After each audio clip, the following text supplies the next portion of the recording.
चलो भाई पढ़ना स्टार्ट करें। कल क्या टॉपिक था, लास्ट पे आ गए थे ना। हाँ, कल हम बातचीत कर रहे थे 99वां संविधान संशोधन 99th अमेंडमेंट, जिसको पूरी तरह से निरस्त कर दिया। किसने किया था ये काम? सुप्रीम कोर्ट ने। क्योंकि ये किससे जुड़ा हुआ था? National judiciary appointment commission. थोड़ी सी साउंड बढ़ा दो इसकी। नेशनल जुडिशरी अपॉइंटमेंट कमीशन से जुड़ा कौन सा अमेंडमेंट खत्म कर दिया? अच्छा, 100वां संविधान संशोधन किससे संबंधित होगा? 9वां और 100वां किससे थे? ये किससे थे? बांग्लादेश। अब बिल्कुल शांति से चुपचाप एक टॉपिक समझ लो जो किसी किताब में समझाया नहीं गया। बांग्लादेश और हमारे बीच में बंटवारा हो गया था जब पाकिस्तान बना, और पाकिस्तान ने 2 हिस्से लिए थे। एक जिसको पूर्वी पाकिस्तान नाम दिया गया, ये हिस्सा पाकिस्तान ने ले लिया, इसको मैनेज भी वही कर रहा था।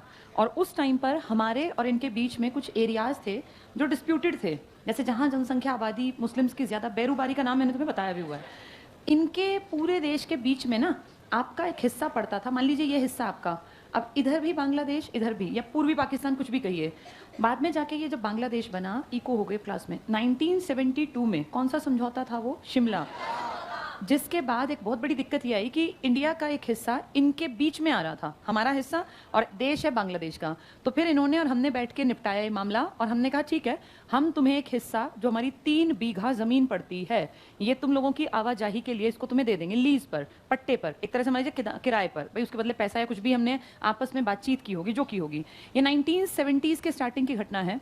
फिर जब देखो इसमें डिस्प्यूट बना रहा, क्योंकि जो लोग बांग्लादेश से आते ना, वो इस रास्ते का इस्तेमाल करके बहुत सारे घुसपैठिए आ गए अपने इंडिया में। बांग्लादेश में गरीबी थी ही, तो बांग्लादेश से भाग के हमारे यहाँ आ गए। और इंडिया में आप जानते हो खुला दरबार है, बहुत सारी प्रोजेक्ट, बहुत सारी योजनाएं चलती हैं, गरीबों को फ्री में खिला रहे हैं, देखा होगा ना इस तरह की चीज़ें अपने यहाँ। तो यहाँ आके वो बसने लग गए। इनको हम बोलते हैं चकमा शरणार्थी, बांग्लादेश से ये भाग आते हैं। अब यहाँ लगातार इनकी संख्या बढ़ती गई, बढ़ती गई, बढ़ती गई। तो हमारे देश के लोगों ने, जो बांग्लादेश के साथ लगे लोग थे, इन्होंने इस पर ऑब्जेक्शन उठाया कि भाई ये क्या तरीका है, यहाँ लोग आते हैं, ये भिखारी टाइप के, कोई लूट के ले जाता है, कोई चोरी करता है। ये मामला बड़ा बन गया। अगर हम इस ज़मीन को ना दें तो उनकी आवाजाही रुक जाए, उनको यहाँ से यहाँ तक ट्रेवल करना है तो काफ़ी बड़ा, 3 बीघा काफ़ी हो जाता है एरिया, तो वो कैसे पूरा घूम के आए? तो उनका व्यापार भी था, उनका रोज़ का जिंदगी भी थी। तो फिर ये डिसीजन लिया गया कि 3 बीघा समझौता कर लेते हैं, जिसपे कई पड़ाव जाके अब फाइनली 2011 के बाद 15 में जाके हमने 51 बस्तियां जो हमारी थी इनके अधिकार क्षेत्र में वो ले ली, और इनको हमने 111 बस्तियां दे दी। तो अब ये मान के चलो कि अगर आगे गड़बड़ नहीं हुई तो 100% निपटारा हो गया हमारे और इनके बीच के डिस्प्यूटेड लैंड का। 3 बीघा समझौता एग्जाम में बहुत बार आता है। किन 2 देशों के बीच संपन्न हुआ? तो हमारे और बांग्लादेश के। उससे पहले ये क्या हुआ करता था? पूर्वी पाकिस्तान। तब तो बेरूबारी का विवाद बहुत बना ही बड़ा था 1958 में, 60 में फिर हमने 9वां संविधान संशोधन। तो अब जाके ये 2015 में हमने कौन सा संविधान संशोधन कर दिया? 100वां। तो 9वां और 100वां दोनों पड़ोसी देश बांग्लादेश से संबंधित हैं। जब 9वां अमेंडमेंट किया तब बांग्लादेश नहीं था, तब क्या था? ये पूर्वी पाकिस्तान। चलो देखो जरा, कल हम पहुंचे थे किस पेज पर? बस आज ये खत्म हो जाएगा। पेज 135 का सबसे ऊपर का हेडिंग है, समझा मैंने कल दी थी, 99वां संविधान संशोधन 2014। पहली लाइन टिक करना, सुप्रीम कोर्ट और हाई कोर्ट में न्यायाधीशों की नियुक्ति, बात नहीं करनी किसी भी बेवकूफ को, अंडरलाइन कर लो ये, सुप्रीम कोर्ट और हाई कोर्ट में न्यायाधीशों की नियुक्ति और स्थानांतरण के लिए, नेक्स्ट लाइन, कोलेजियम प्रणाली के स्थान पर नए राष्ट्रीय न्यायिक नियुक्ति आयोग एनजैक, नेशनल जुडिशियल अपॉइंटमेंट कमीशन का प्रावधान किया गया था।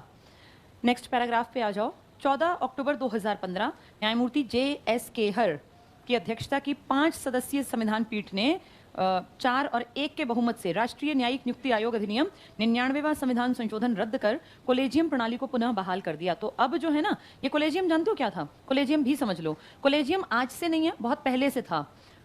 कोलेजियम ये एक व्यवस्था थी जिसमें सुप्रीम कोर्ट में जजेस हैं, जैसे आज की बात करूं 1+33, ये कहलाता है चीफ जस्टिस ऑफ इंडिया, ये कहलाते हैं अदर जजेस ऑफ सुप्रीम कोर्ट। अब जैसे एक रिटायर हो गया, मान लो ये एक हट गया, 65 साल की उम्र, इन सब की एज होती है 65, इनको काम करते 65 साल हो गए तो रिटायर हो जाएंगे। अब ये एक हट गया, तो पहले क्या तरीका था? ये एक हटता था, उससे पहले भाई मान लो अगले महीने इसको हटना दिसंबर में, तो इन 33 में से जो बेस्ट 4 जजेस होते थे उनका एक ग्रुप, सुप्रीम कोर्ट के बेस्ट 4 जजेस जो सबसे एक्सपीरियंस्ड और एज थे, राष्ट्रपति इनसे कंसल्ट करता था कि जी अब आपका ये मुखिया हटने वाला है, रिटायर हो जाएगा, बताइए जरा किसको अगला हेड बनाएं। उसमें एक ये भी होता था। तो इस तरह से 5 जजेस हो जाते थे। एक तो सुप्रीम कोर्ट का चीफ जस्टिस, भाई मुझे अगले महीने हटना है, तो मेरे नजरिए में इन 33 में से कौन बेस्ट है, और 4 इनमें से सबसे एक्सपीरियंस, ज्यादातर ऐसा होता था इनमें से ही एक का नाम आता था। ये 5 जजेस डिसाइड करते थे और एक नाम आगे राष्ट्रपति को पहुंचा देते थे। राष्ट्रपति को कोई ज्यादा मतलब वास्ता था नहीं, जो नाम आ गया उसी को राष्ट्रपति जैसे ही वो हटता उसी टाइम फिर उसको क्या दिला देता था, शपथ। और इस तरह से आपके देश में एक लंबा सिस्टम लगभग 20 साल 25 साल बढ़िया तरीके से चल गया। सुप्रीम कोर्ट के जजेस हटेंगे, वो खुद डिसाइड करेंगे हमारा अगला जज कौन होगा, जो हमारा हेड बनेगा। तो ठीक है ना, घर का सदस्य अपनी फैमिली अपने में से हेड बना लो। लेकिन धीरे धीरे जब ये सरकार आई, इसने कोशिश की कि नहीं ये सब नहीं, हम एक कमीशन बनाएंगे, जिसको क्या नाम दिया गया, एनजैक। एनजैक के लिए अमेंडमेंट किया, फिर सुप्रीम कोर्ट में इसको चैलेंज किया और कहा कि आप कौन है एनजैक बनाने वाले, और आप कैसे डिसीजन ले सकते हैं कि सुप्रीम कोर्ट का जज कौन होगा, क्योंकि उसकी क्वालिफिकेशन, उसकी मान्यता, हर चीज अलग है। तो फिर सरकार ने कहा ठीक है, सरकार ने हार मान ली और कहा उसी व्यवस्था को कैरी ऑन कर दो। कौन सी व्यवस्था को, कॉलेजियम। लेकिन अब जाके पिछले से पिछले साल एक नई चीज आ गई, MOP, मेमोरेंडम ऑफ प्रोसीजर। न तुम्हारी बात न उनकी बात, दोनों के बीच का रास्ता निकाल लिया MOP से। MOP का मतलब है मेमोरेंडम ऑफ प्रोसीजर, यानी इन्होंने ये डिसाइड कर लिया सबने मिलके कि भाई आगे से किस तरीके से हमारा चीफ जस्टिस या बाकी जजेस बनेंगे। अब ना कॉलेजियम व्यवस्था है प्रेजेंट में तुम्हारे देश में, और ना ही एनजैक, दोनों को फेल मान लिया।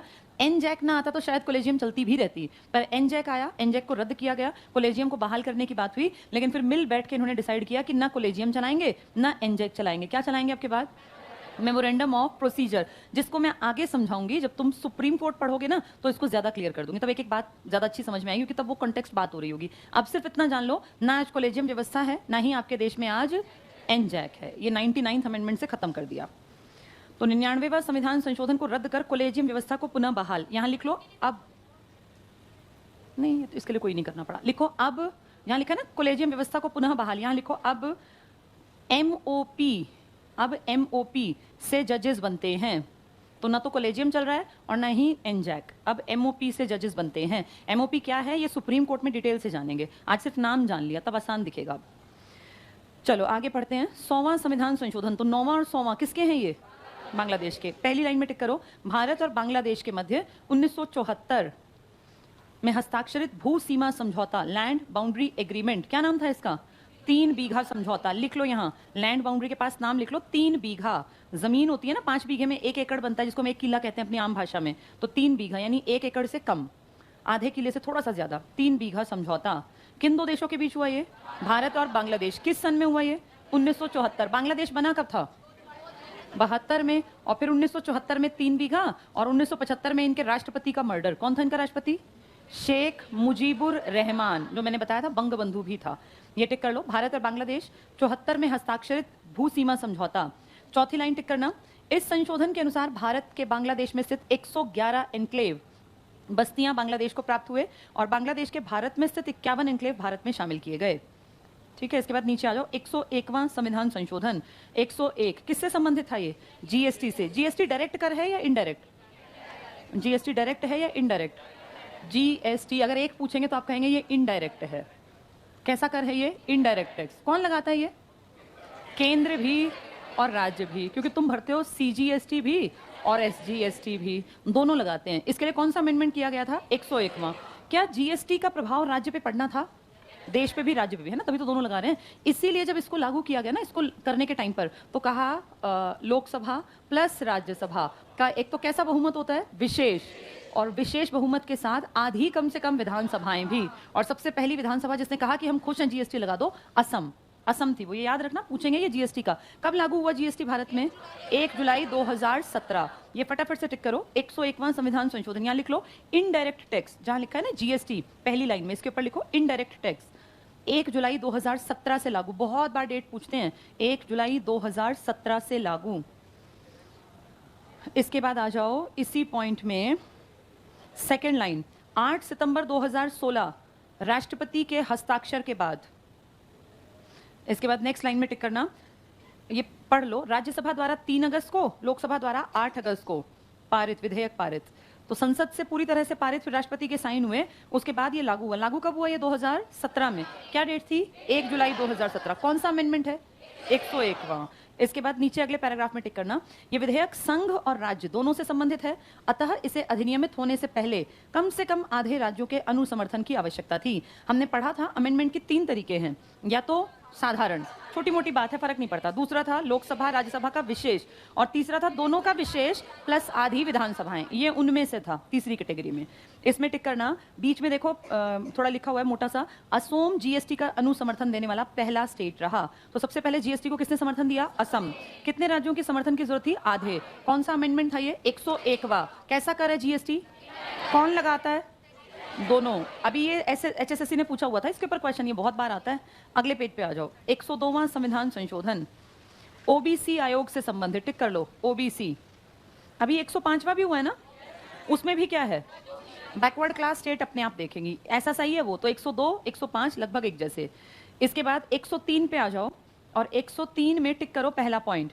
इस संविधान संशोधन का संबंध सामान्य वर्ग के आर्थिक रूप से कमजोर लोगों को 10% आरक्षण देने से है। इंग्लिश में टिक कर लो, reservation to the economically weaker section of general category. सबको पता है ना ये 10% आरक्षण। आरक्षण लास्ट बड़ा कब मिला था?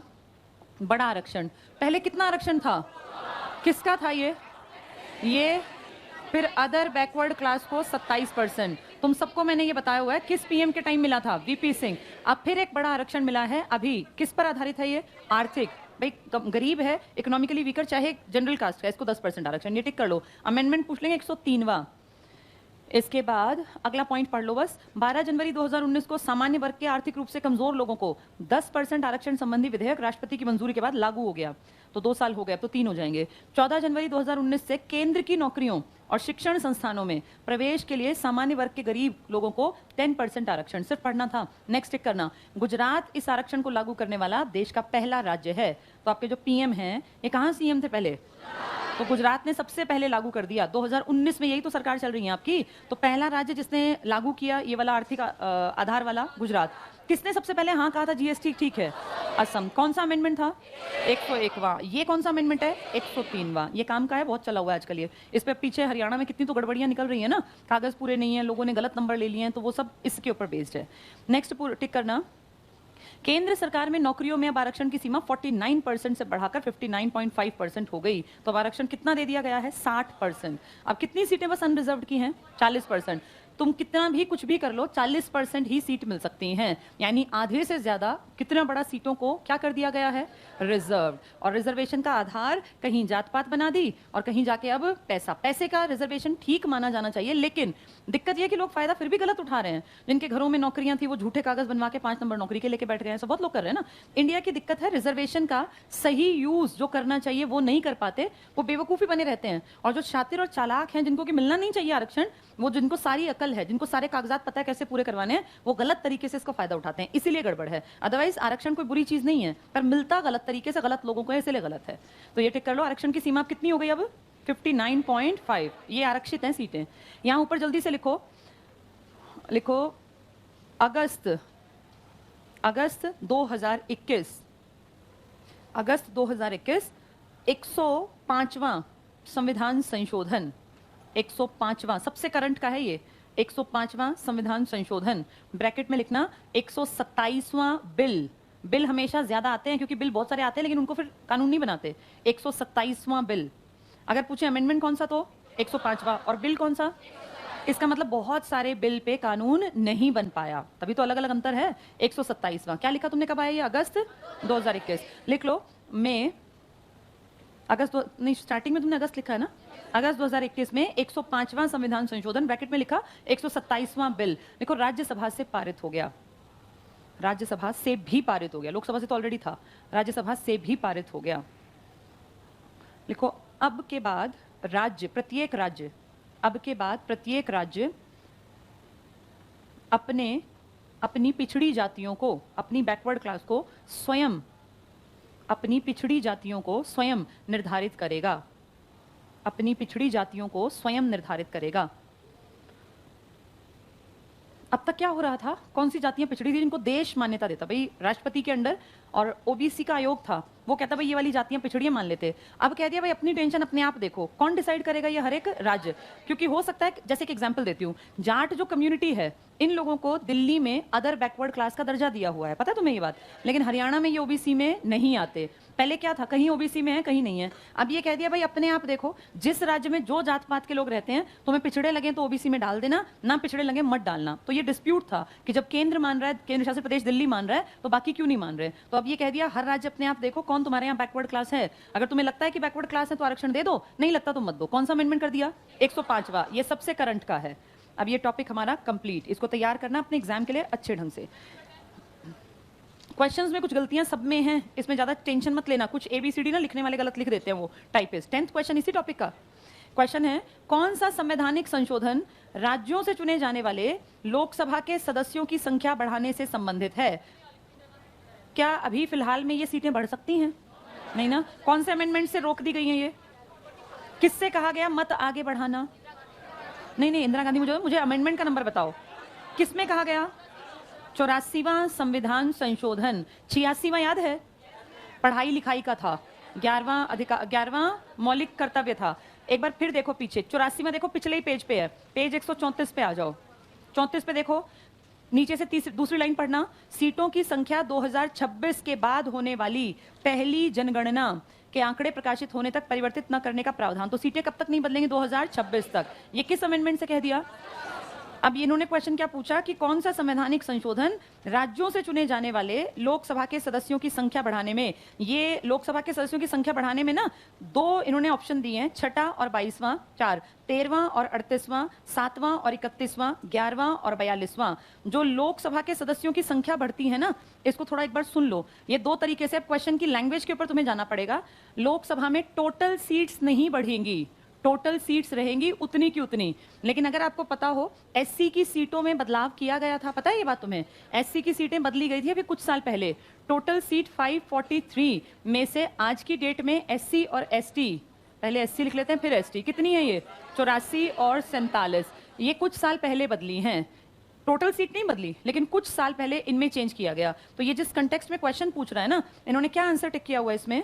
10वें का आंसर देख लेते हैं, अगर गलत है तो ए बता रहे हैं कि कौन सा आंसर हुआ? 6 और 22वां संवैधानिक संशोधन। 6 और 22वां। 6 में एक बार पीछे आओ जरा, 6 तो बहुत स्टार्टिंग में था, और वो ठीक है, उसमें था क्या ये सुन लो। कुछ नहीं था, स्टार्टिंग के जितने अनुच्छेद थे ना, इन सब में देश की जमीन से जुड़ी या देश की टेरिटरी से जुड़ी ज्यादा बातें थी। अब चाहे आप उसमें देखो, जितने तुम्हें आते हैं उससे अंदाजा लगाओ। तुम्हें अमेंडमेंट 1 पता है, तुम्हें अमेंडमेंट 7 पता है, तुम्हें 10-9 भी पता है, 10 पता है, 12 पता है, 14 पता है, 13 भी पता है, जो हमें याद हैं।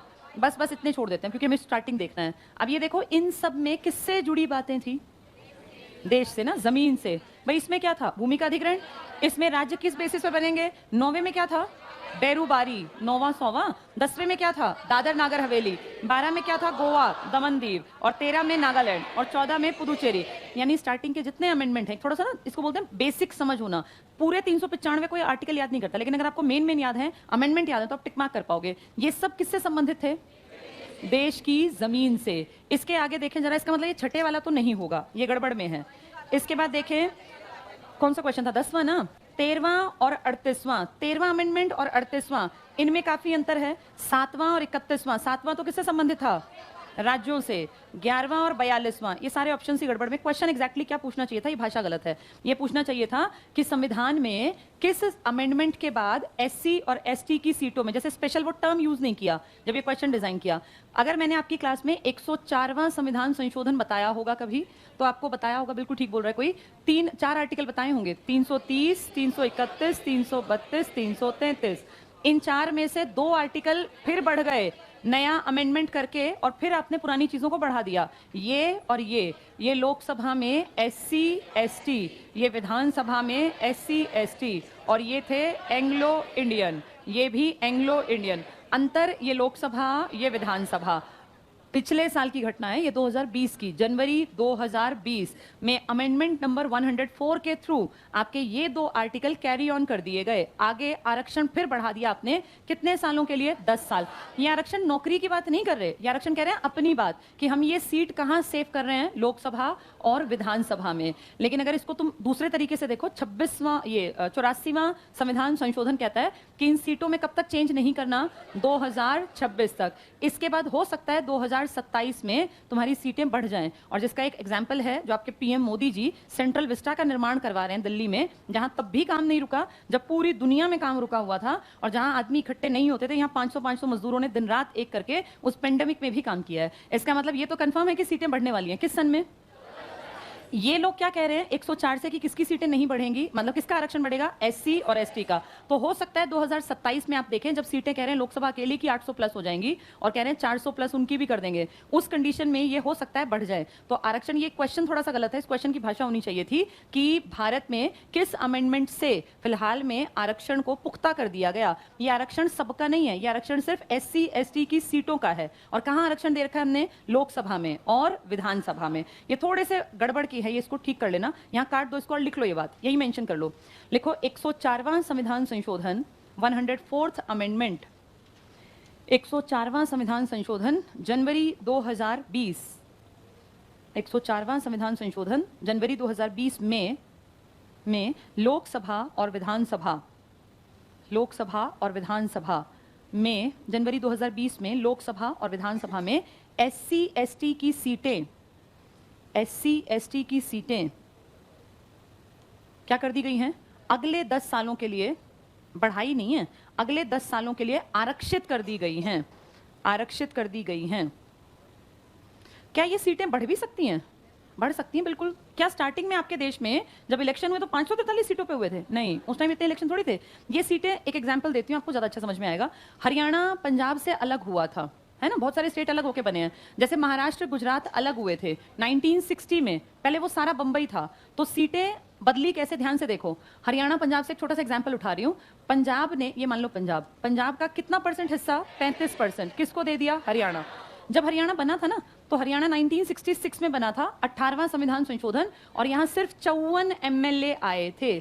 फिर जब इलेक्शन हुआ था ना, तो उस इलेक्शन में कितनी सीटों पर इलेक्शन हुआ था? 81 पर, 1967 में।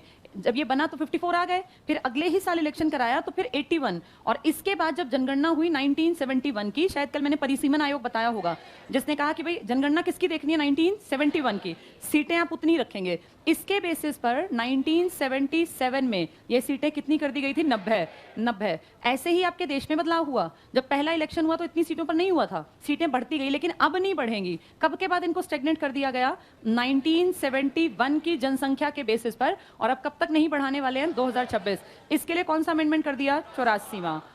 यानी सन 2000 के हेरफेर में फील किया गया कि मत बढ़ाओ सीटें, 10-20 साल करने दो इनको काम, जनसंख्या बढ़ने दो। इसलिए आप देखेंगे कई स्टेट्स की जनसंख्या ज्यादा है दूसरे के मुकाबले, पर उनकी सीटें कम निकलती हैं। कारण ये किस जनसंख्या के आधार पर सीटें दे रखी हैं? 1971। अब जब हम स्टेट पढ़ेंगे ना, तब मैं आपको इसका एग्जाम्पल दूंगी कि आंध्र की सीट देखो और महाराष्ट्र की सीट देखो, जबकि उनकी लोकसभा की सीटें अलग निकलेंगी। लोकसभा राज्यसभा का टेबल याद है तुम्हें?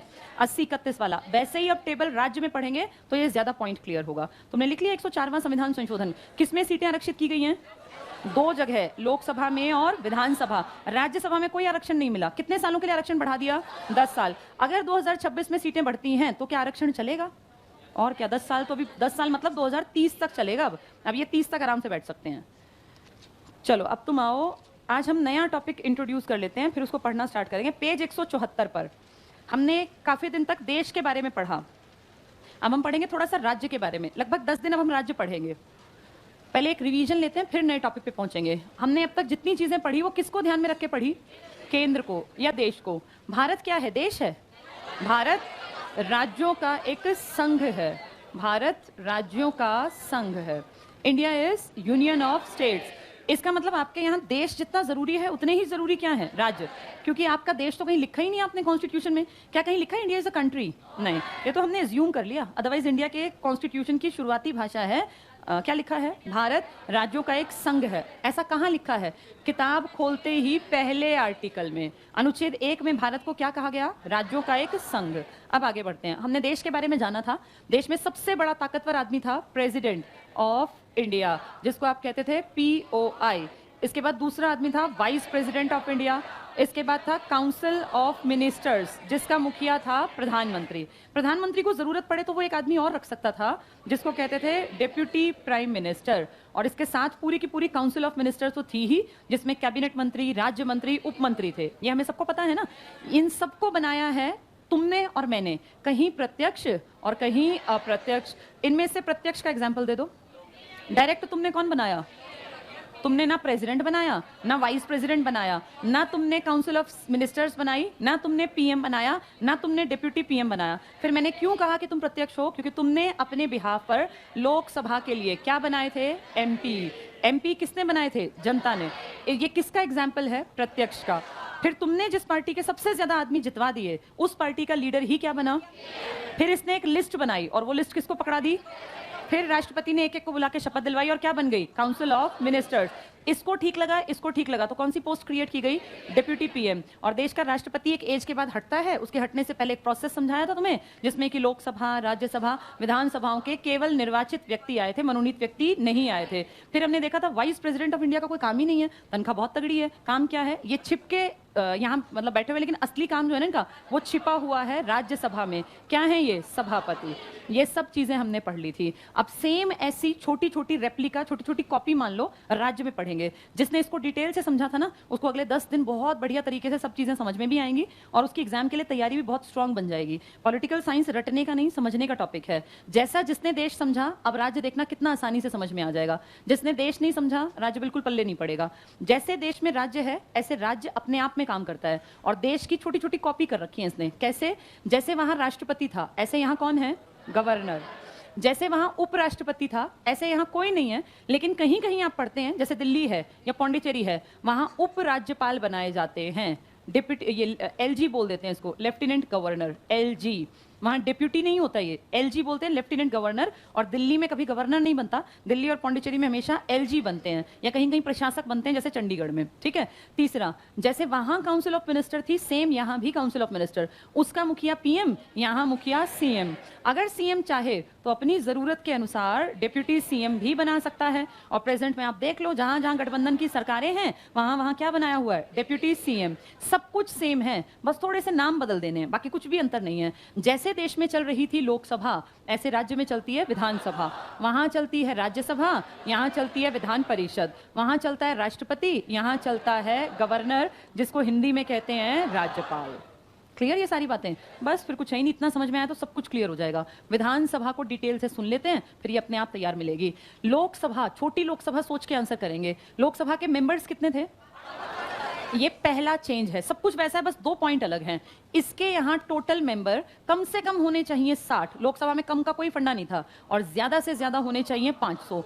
इसमें था प्रेजेंट में 543, हो सकते हैं 550। अगर कभी आपको वो 24 छोटे मोटे इलाके जो आज पाकिस्तान के कब्जे में हैं आपको मिले, तो आप वहां से 7 MP लेकर आएंगे लोकसभा में। वहां कम की कंडीशन नहीं थी, वहां तो था हैं और हो सकते हैं। यहाँ कम से कम कितने चाहिए? 60, और मैक्सिमम 500। आज तक किसी स्टेट में 500 का आंकड़ा नहीं छू पाया कोई भी स्टेट। और सबसे ज्यादा MLA आज की डेट में यूपी में है, 403 MLA हैं। तो आप सोचो 100 का भी अंतर है, और अब आगे तो जनगणना में बढ़ेगा ही बढ़ेगा। दूसरा, बाकी सब कुछ तो सेम है। कंपैरिजन अगर करके देखें, लोकसभा का मेंबर बनने की एज कितनी थी? 25 साल। ऐसे विधानसभा का मेंबर बनने की एज 25 साल, यानी 25 में से PM बनता था, 25 में से कोई क्या बन सकता है? CM। तो चीफ मिनिस्टर बनने की सबसे न्यूनतम एज कितनी है? 25 साल।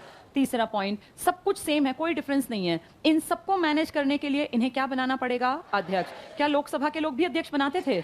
जो उनको माइंड करता था, भैया देखता था उसको। इस बार क्वेश्चन आया था HSSC में, क्या काम करता है ये? तो ये एक तरह का डेकोरम मेंटेन करता है, हर किसी को बोलने का मौका देता है, और एक तरह से सारे सदन में यूनिटी बनाने का काम करता है लोकसभा का, या यहाँ कहें तो विधानसभा का अध्यक्ष। चौथा पॉइंट, जितने भी मनी बिल्स होंगे, जितने भी कौन से बिल्स होंगे? हिंदी में क्या कहते हो? धन विधेयक। वो सिर्फ और सिर्फ कहां पेश होंगे? विधानसभा। तो ऐसा तो लोकसभा में भी था, बिल्कुल सेम बात थी ना। एक पॉइंट अलग से समझ में आ गया। लोकसभा देश में एक थी, विधानसभाएं टोटल देश में 28 राज्य और 2 UT, दिल्ली और पौंडीचेरी। कितनी है कुल?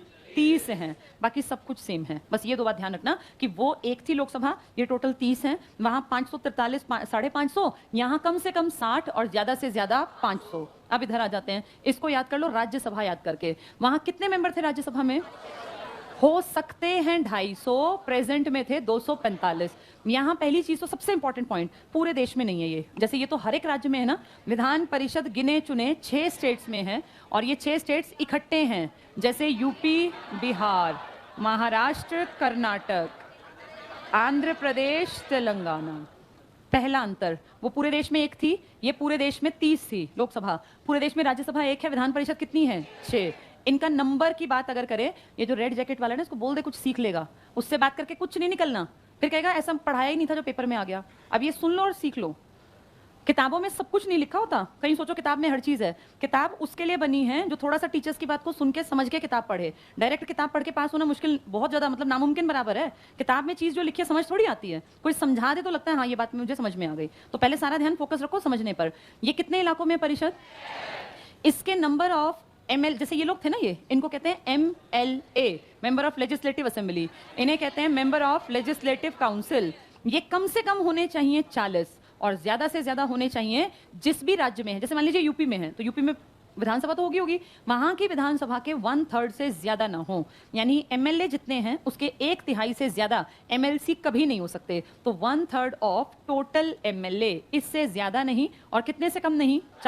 40 से कम नहीं, और सबसे कम बना के बैठा है तेलंगाना। तेलंगाना के पास ये 40 ही सीट भरी हुई हैं। आंध्र प्रदेश के पास ये 58 भरी हैं।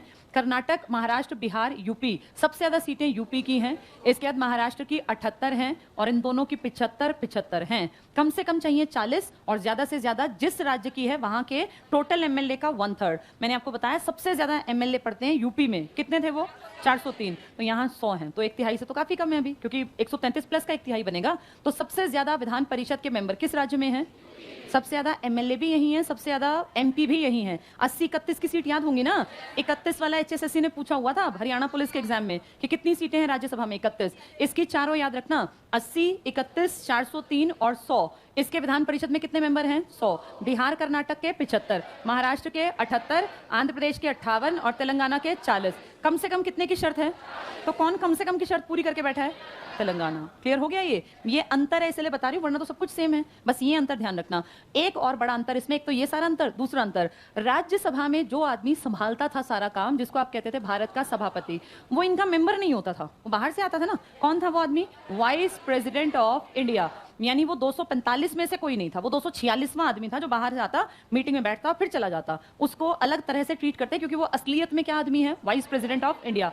यहाँ पे जब ये बनती है ना, तो कोई इनके लिए बाहर से नहीं आता, इनका जो भी सभापति है वो इन मेंबर्स के बीच में से बनेगा, यानी यहाँ उपराज्यपाल जैसे उपराष्ट्रपति आता था का कोई मतलब नहीं है। तो ये पॉइंट इसको थोड़ा सा अलग कर देता है, किसके मुकाबले? राज्यसभा। वहां सभापति उपराष्ट्रपति था, यहाँ का सभापति यहाँ का आदमी है। वहां टोटल मेंबर्स 245, मैक्सिमम 250। यहाँ कम से कम चाहिए 40, ज्यादा से ज्यादा 1/3। किसका 1/3? उस राज्य के टोटल MLAs का। क्या सबके MLAs बराबर होते हैं? कौन सी जनसंख्या के आकार पे चल रहे हैं ये? 71। क्लियर सबको? ये बाकी सब कुछ सेम है, कोई अंतर नहीं है। अगर वहां की उम्र 25 थी तो यहाँ की उम्र 30 हो जाएगी। वहां सारा काम संभालने वाला अध्यक्ष था, यहाँ सभापति है। बस अंतर क्या है? इसका सभापति बाहर से नहीं आता। यहाँ के मेंबर रिटायर होते हैं कितने साल बाद? विधानसभा वाले इनमें एज थोड़ी होती है, मंत्रियों की कभी एज नहीं होती। ये कितने साल बाद रिटायर हो जाते हैं या हट जाते हैं या दोबारा भी आ सकते हैं? 5 साल। और इनके 6 साल। इनके 1/3 मेंबर कितने साल बाद रिटायर होते हैं? 2 साल बाद। तो सब कुछ सेम चलेगा। उनकी एज 25 थी, इनकी एज 30 है, बाकी कोई अंतर नहीं है। सभापति, अध्यक्ष सब कुछ सेम है। बस अंतर की ये वाली स्लाइड याद कर लेना। पूरे देश में लोकसभा 1 है, विधानसभाएं 30 हैं, 28 स्टेट्स में और 2 यूटी में। यहाँ कम से कम आदमी चाहिए 60 और ज्यादा से ज्यादा 500। यहाँ कम से कम चाहिए 40, ज्यादा से ज्यादा 1/3। ये 40 की कंडीशन पे कौन बैठा हुआ है? और सबसे ज्यादा है यूपी के 100 आदमी, जबकि यूपी की विधानसभा में 403 आदमी हैं। बाकी सब कुछ सेम है। एक अंतर छोटा सा और है, उसको सुन लो। पहले यहाँ था, अब तो यहाँ का खत्म हो गया। पहले एंग्लो इंडियन देश में 2 बनते थे ना, यहाँ 1 बनता था, अब नहीं है, इसलिए नहीं बताना। कौन से अमेंडमेंट से खत्म कर दिया तुमने? अभी लिखा 104वां आर्टिकल 333 खत्म हो गया, अब आगे कभी नहीं आएगा। इस तरफ थोड़ा सा सुन लो। देश में राज्यसभा में एक्सपर्ट्स आते थे, कितने थे वो? 12।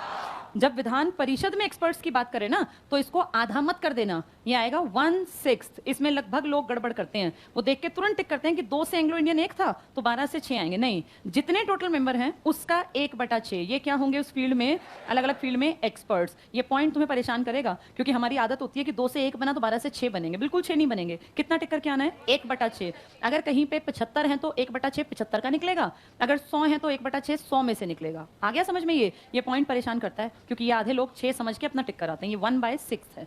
थोड़ा सा देखो अब ताकि कल पढ़ना आसान दिखे। पेज 174 पर आओ।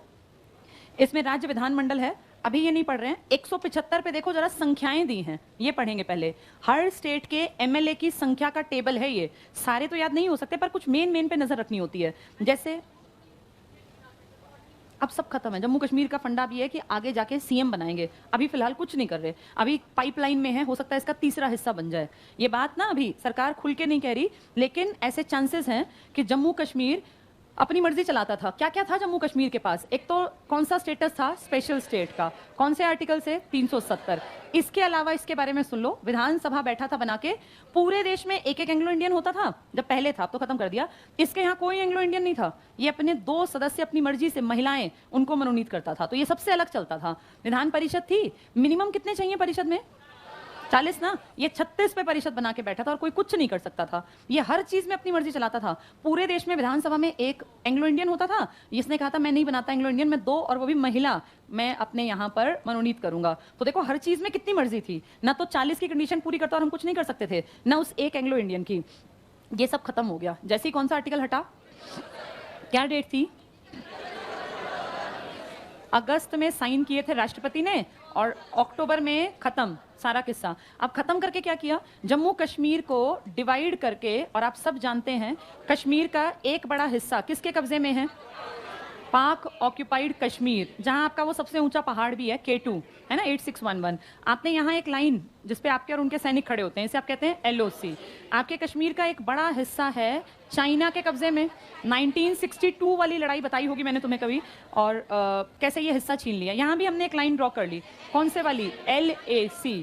अब आपके पास इस कश्मीर का एक तीसरा हिस्सा भी गायब है। यहाँ एक पतली सी पट्टी जो कहती है मैं तो आज़ाद कश्मीर हूँ। कश्मीर के इतने हिस्से आपके हाथ में ही नहीं है, सब बस मैप में है, असलियत में आपके पास नहीं है। इनमें सबसे ऊंचाई पर स्थित युद्ध स्थल है सियाचिन। यहाँ हम और पाकिस्तान लड़ते हैं। यहाँ रहने की कंडीशन नहीं है, ना किसी को यहाँ रहना, पर दोनों देश अपनी अपनी फौज तैनात रखते हैं, हम अपनी रक्षा के लिए, वो हमें मारने के लिए। तो दोनों के अलग अलग कायदे कानून हैं।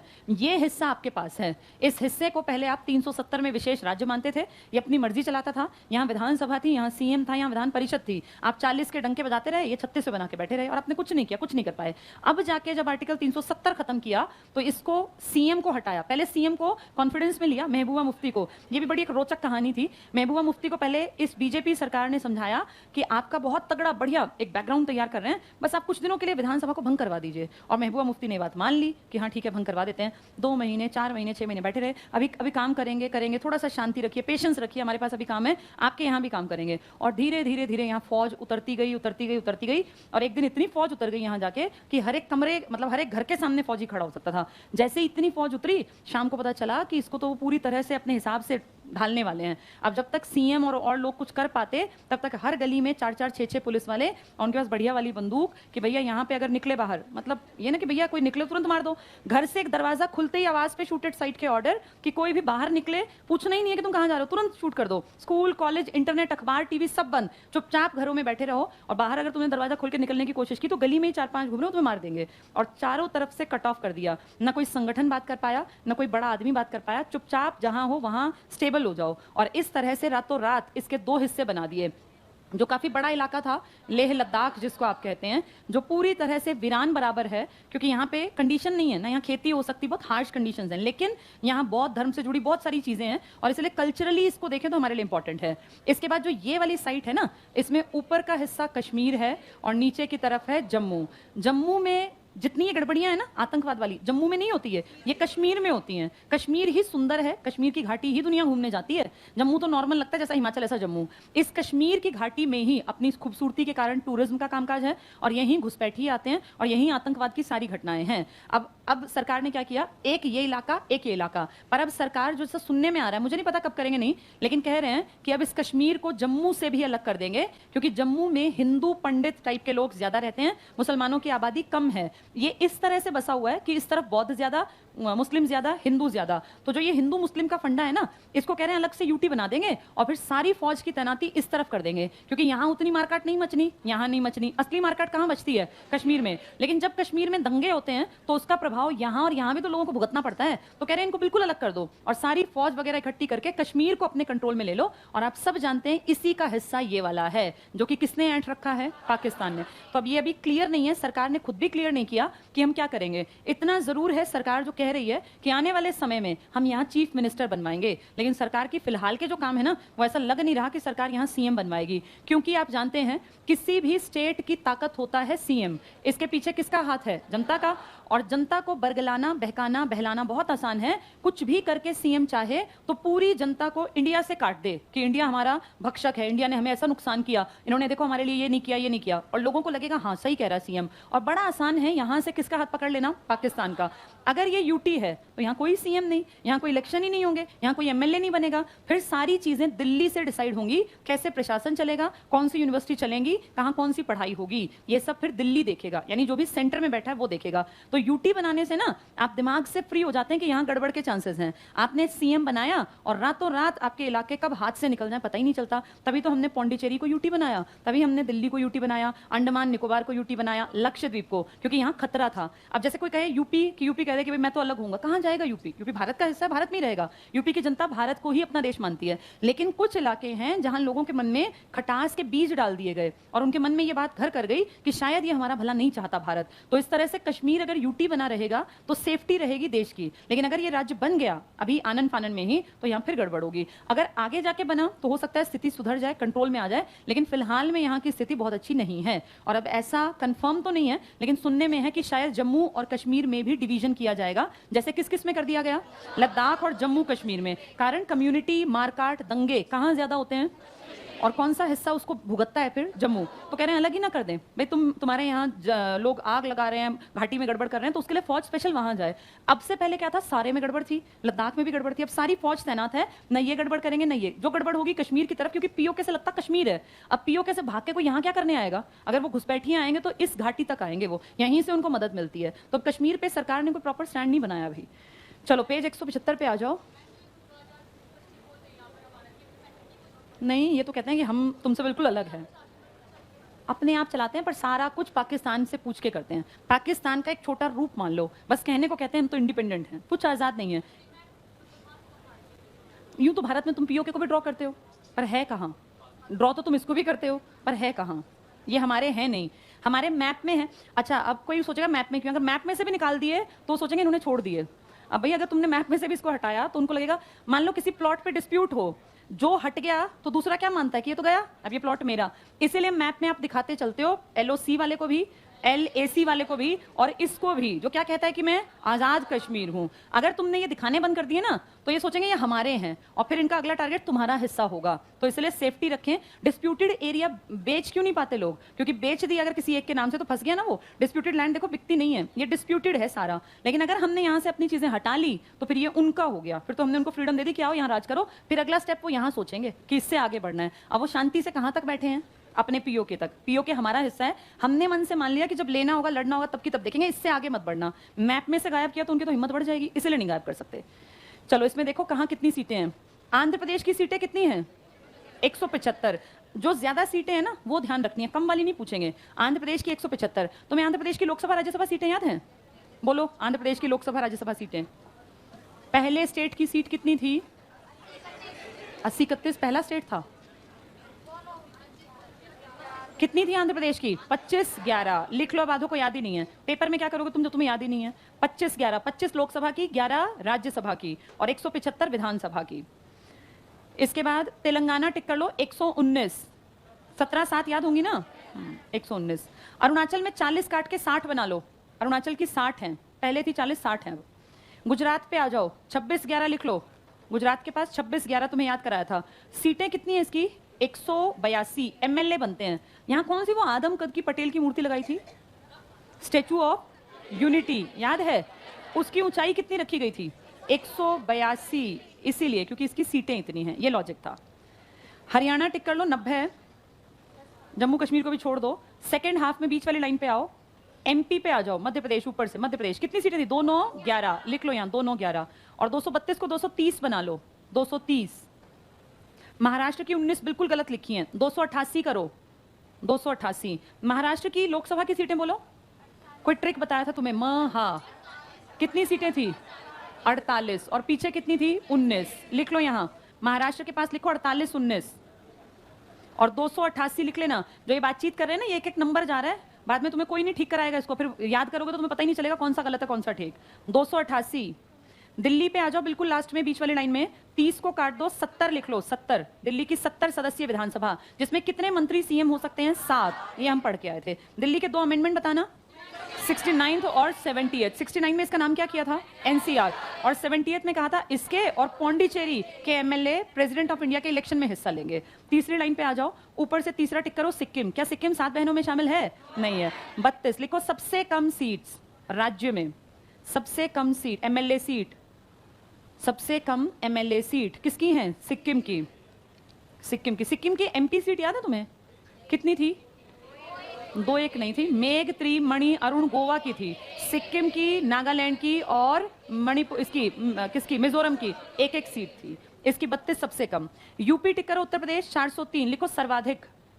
यहाँ लिख लो 80-31, 80 लोकसभा 31 राज्यसभा, 403 सबसे ज्यादा सीटें। मैक्सिमम कितनी हो सकती हैं? 500।